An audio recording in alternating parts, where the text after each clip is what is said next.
Okay guys, pada tip kali ni aku nak share dengan korang ada 5 tip untuk kau enjoy dalam kau punya konvoi.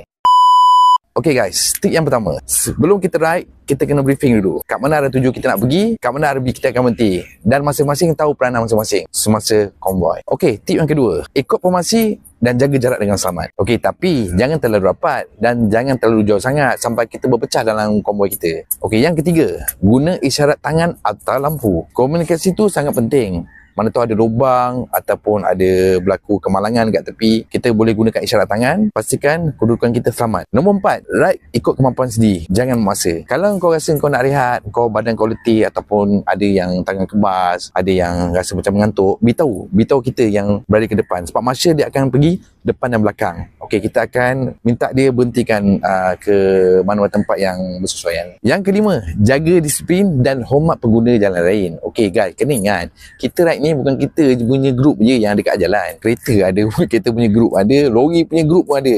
Kena berhati-hati guys. Kita jalan dikongsi bersama. Ingat guys, kita bawa nama komuniti kita guys. Jangan malukan nama komuniti kita. Okey, inilah sedikit tip yang saya boleh kongsikan. Okey, semoga memberi manfaat kepada anda semua. Jumpa di next video. Assalamualaikum.